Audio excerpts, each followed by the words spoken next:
All right, we are back working on the Enterprise C, and what I'm going to do next in the video is going to take me a couple days, hopefully just a few minutes for the video, but it's time to light block the ship from the outside and put on the base layers of paint. So you can see I've already gone ahead and I've masked off the warp nacelles, the blue grills, plus the red end caps. All right, now we've removed the clear deflector dish. We're going to put just a little bit of paper towel right where it goes, just to prevent paint from getting inside of our engineering hull. For the rear impulse engine, we've just done a little bit of tape after removing the clear part. We're going to turn on the lights so we can make sure we're light blocking this properly. And we're not only looking to light block it here where there's no light blocking inside. We're looking for gaps and cracks between the two pieces of plastic. So if this is an actual gap between the two plastic parts, paint won't be enough. We'll have to add a little bit of putty there to actually fill it in before we can properly paint it.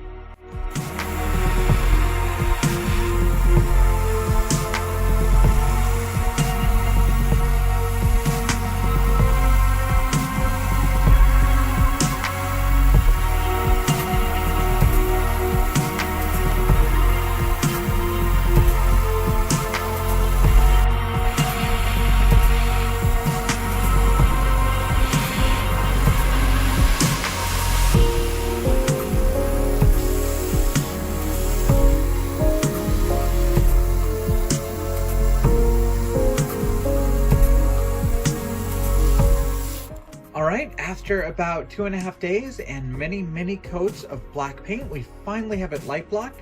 There's no light shining through except for some of the masking tape covered areas for the nacelles. Now it's time to do quite a few coats of a very light gray. It's going to take a lot of light coats to cover up that black, but we need to get to light gray before we start doing some of the blue detail painting.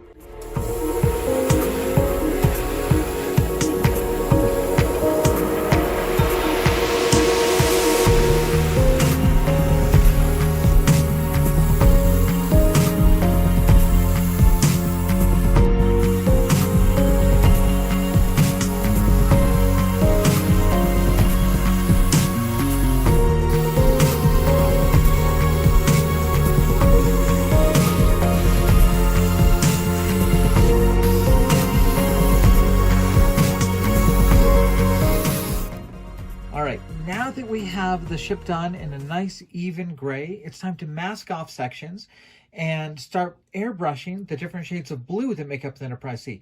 And this is a little bit of a problem because if you lay down tape and then use an X-Acto to cut it on the ship in those grid lines, there's a good chance your X-Acto knife can scrape away enough paint in those grid lines to let some of the light shine through.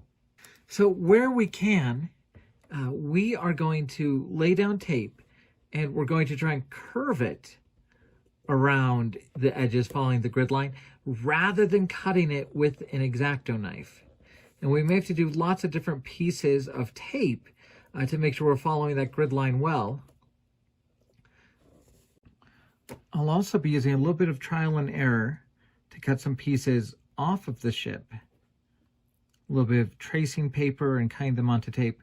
So hopefully I can just lay down some pre-done shapes on the ship.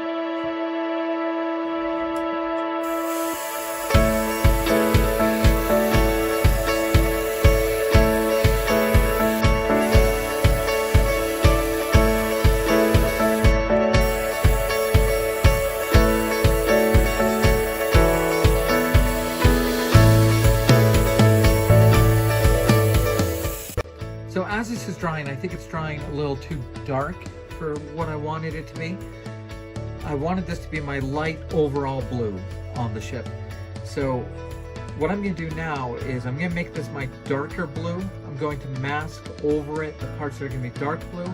I'm going to mix a batch of this paint that should be lighter, and then I'll go over most of this again so that this is the dark blue, and then I'll have a lighter blue on top of it.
here's where I stand right now on the Enterprise C.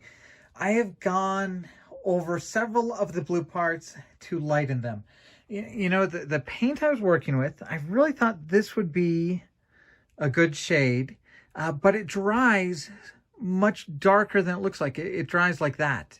So I thought I'd be getting kind of a blue-gray, and it really came out to be this really dark color here, which I didn't like. So you saw me spray the entire thing with that color. It was too dark, so I masked it off to just make it this darker section. I still thought it was too dark even for that. So I masked it off again, and I used a lighter shade of blue for this kind of cloverleaf pattern. My palest blue is kind of the outside edge here, and then my neutral gray are some of the details on the outer part, the main parts of the nacelle. Here's a nice light blue. So I've done most of the blue panels I'm going to do. You can see on the inside the pylons I've done the blue. I've gone ahead, I've unmasked the clear parts. I've put in that red impulse engine. I've put in the blue deflector dish. Now on the underside of the saucer, you can see I still have that dark shade of blue. That's this. You can see it really dries very differently than I thought it would. Now, I still don't think this is too far off of the paint colors for the Enterprise C, so I'll probably leave it. You can kind of see there. It's just darker than what I wanted the Enterprise C to be, because it's not that bad of a paint mix. I just didn't like it when it was up on that clover leaf, but I'll probably leave it on the bottom of the saucer. I think it works down there. So I think I have all of my shades of blue done on the ship. What I have to do next is I have to do these grills, which are going to be kind of a gold or a copper. And okay, this is a little pet peeve I have on Star Trek model kits. There's no reason for these grills to be molded into the top and the bottom of the nacelle half. I'd love to see a Star Trek kit where this is just a blank space and you lay a grill on it after you've built the nacelle, because these fins never match up right. Not on this kit, not on the Enterprise D, not on the Voyager, certainly not on the Runabout. I don't see why they didn't leave it flat and just put an extra part here so you could have fins that match up from top to bottom. But I have to paint those gold. I have to paint the phasers. I have to paint all of the lifeboats. That's going to be a bit of a pain without being able to use an X-Acto on the surface. Right here, you can see, because of the way I have to mask this so I don't cut it with an X-Acto on the model, my masking didn't quite match up. So you can see that little sliver of the darker blue paint is still left. I think I've got a spot like that back here. All right, guys. We have painted the phasers, the lifeboats. We've painted a lot of the other small details across the ship. And now it's time to start opening up the windows. And I'm really excited for this. I've been waiting to do this ever since I got this model. Of course, this is the entire reason it's molded in clear.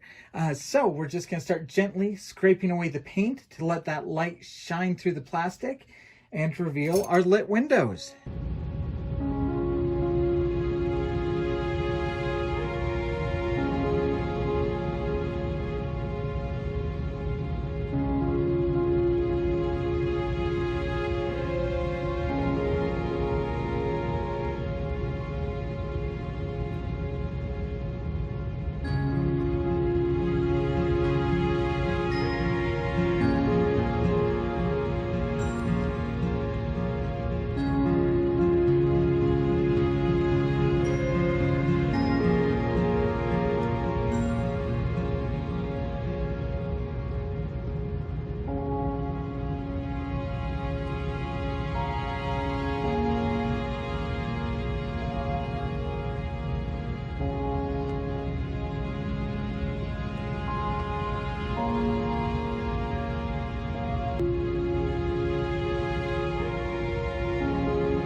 All right, we are really in the home stretch on this model now. Yes, I opened up every window. I'm not very good at making a random pattern of windows that are on and windows that are off. So yes, they are all open, but I like that. So what we've got coming up next is we have to decal this model. All right, and we have a very large sheet of decals here, most of which are the battle damage decals. I'm going to start off with the marking decals, the Federation decals we see on most of the kits. So you can see here there's a couple airlocks, a couple markings for the nacelle. We get names and registries for both the Enterprise and the Yamaguchi, a couple different Starfleet pennants.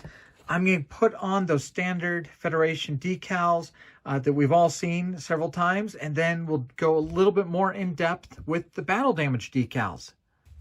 All right, here she is, the NCC 1701C Enterprise. And you can see the decals look very nice. Here we have our registry. You can see there's some pennants that actually run across those ribs on the nacelle. I'll have another round of microsol on those. See pennants on the side, even one across the very bottom of the ship. Couple names and registries on the nacelles. These RCS thrusters, those yellow lines, fit perfectly. Those are a decal.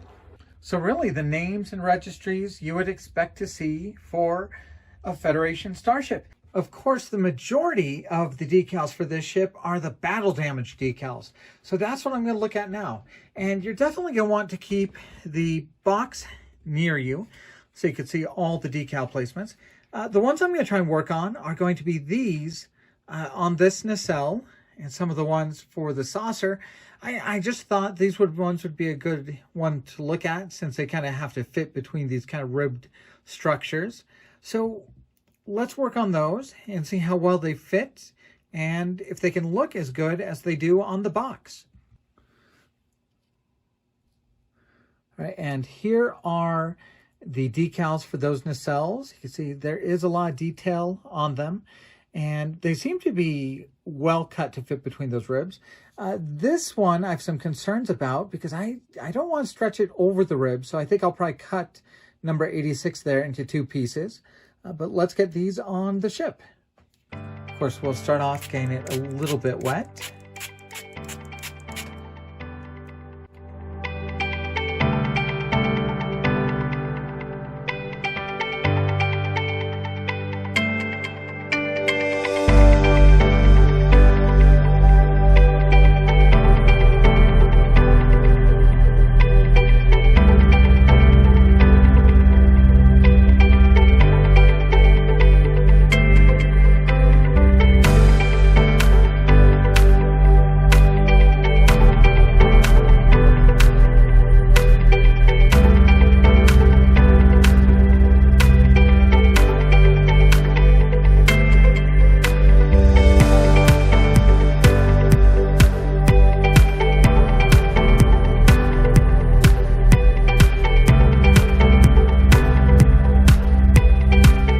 So my first impression of these that go between those ribs is they're just slightly bigger than the space. So hopefully with just an application or two of microsol, those should fit down nicely. The next one I want to look at is this one, which actually has a lot of really nice detail and structure of the ship. This one's going to go right back here, and I'm just going to want to make sure the orientation of kind of these circular structures matches with that of the saucer. So this one will fit in right there.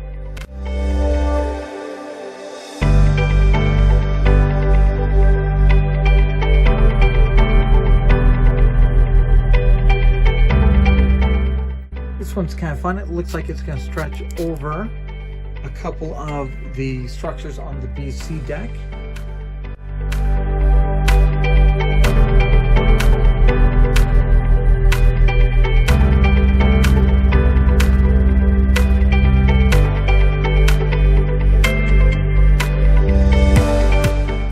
So you can see it has kind of some deck structure here that you'll be able to see, and just making sure to kind of keep the rest of this orientated with the saucer grid line. I think that looks pretty cool. So I'm still applying the battle damage decals, but one note I have is the battle damage decals have white borders. So it's not too bad here where the ship is fairly light, but if you look where this one that goes on the BC deck, how I have a darker gray there, it really stands out. Because I'm using just a little bit of chalk pastel and just powdering it up just like this to take that white down a little bit, make it look a little more singed and battered. At first I was really kind of worried about that white bordering, thinking it might really ruin the effect of the battle damage, but I think that if it's contrasting too much with your base coat, just a little bit of kind of soot like that should be all you need to really kind of give it a better look. This is my Enterprise C, made from the newest release, the 2022 release of the kit, which is molded in that wonderful translucent white, which is what lets us do all of these wonderful windows with lots of ease. And you can see the windows look great. Lighting it up was nice and easy to give it a lot of really cool battle damage with those decals. I guess the only thing I could say about this ship and this model kit is it really deserves more time than I gave it in this review. You know, I had this in my hands probably about 3 weeks. I probably honestly worked on it for about 2, and that's in between my actual real 40-hour-a-week job.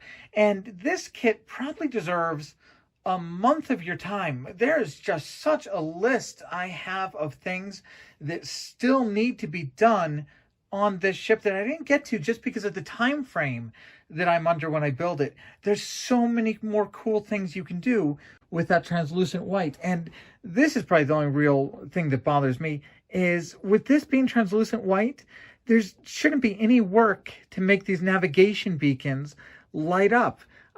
If I had really thought of it, you just don't light block it from the back, light block it from the outside, and just file off a little bit of the paint, and I could have had all of these beacons glowing. I could have had this one back here glowing. So that's really a big miss on my part, that it really wouldn't have taken any more effort to get all of those little lights lighting up across the ship. Then there is so much more finishing that this ship really deserves. Some putty work along the back of this pylon, a little bit of putty work on the underside of the saucer, and then even though I did get some nice different paint shades across the saucer, there's a much more intricate paint job the Enterprise C is supposed to have.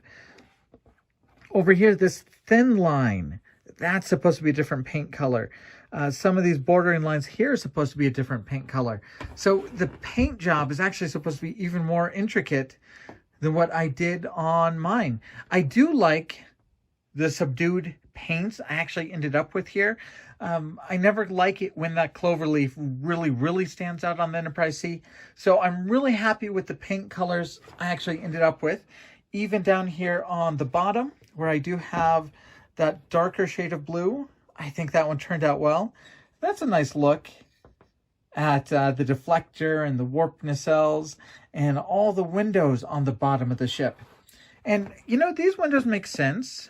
They're kind of horizontal windows, you know, but all these across the top, they're pretty much like sunroofs, aren't they?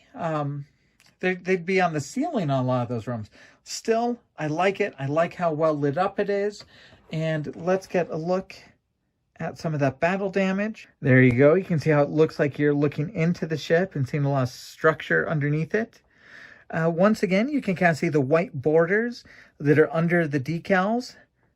And if that bothers you a bit, just do what I did over here and kind of add a little bit of dust and soot. Kind of same thing back here. I kind of darkened up some of that white borders. I think that makes the decals look a little bit better. And of course, we'll still need to do a flat coat over the decals. But I think just add as many battle damage decals as you like to make it work well on your shelf. Now, if we're talking about displaying this on a shelf, one thing that most of you probably know is all of the pre-TNG Enterprises are available in 1/1000th scale. The Enterprise C, the D, the E, they're in 1/1400ths. But I think they look pretty good on a shelf together. The next generation ships are just so massively big. They're not going to be able to fit on a shelf if you kept everything in scale. And even with the scale change, really, you can kind of see these ships together, and you can see how much the next generation ships really still dwarf the ships from before the next generation. So I think this looks pretty good, that you can see the Enterprise A. We'll look at an Excelsior class here in a second. Then the C, the D, the E. And no, they're not in scale. The Enterprise C should be bigger by about 1/3 if these two were in scale together. But I think that works for a lineage display for the Enterprise. Now, when we bring the Enterprise B in, or in this case, the Excelsior, which is the same size and basic shape, that's when the scale really starts making the display fall apart a bit, because the Enterprise B or the Excelsior should definitely be dwarfed by the Enterprise C, and with the scale change here, they're about the same size. I think they look good. This is a more recent version of the Excelsior. Definitely harder to light than the Enterprise C done in the translucent clear, but you can definitely see a lot of the design similarities between these two ships. So ignoring the scale, these two would go together pretty darn well. Now, two ships that are in scale together, because they're both the next generation kind of ships, is the Enterprise C and the Enterprise E. The Enterprise E, of course, is probably one of my favorite builds of all time, one of my favorite ships of all time. But of course, this one I had to drill out every single one of those windows with a drill bit. But yeah, you can see the Enterprise E, slicker, more modern. Like I said, one of my favorite builds.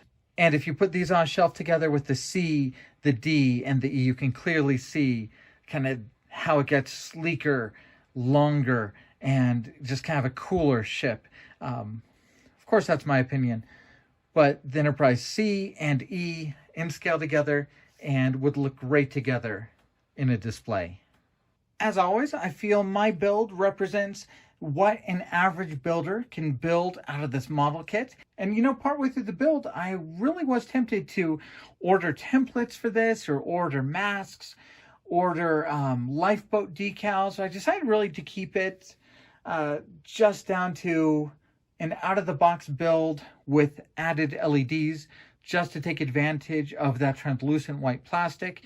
And I'm really happy with the results. I am a little bit jealous of those of you who won't be building this on a timetable, and you'll really be able to take some time to do some different things with it. But thank you guys for following my build on the channel. Thanks for following all of my builds, really. I appreciate it a lot, and hopefully they give you guys a good idea of what you can do with these model kits. Big thank you to AMT and Round 2 for letting me work on this review copy. I'll be back with some more videos. I still have to work on the Galileo shuttle. I'm going to work on the pod racer from Star Wars, so I'll have quite a few more videos coming out very soon.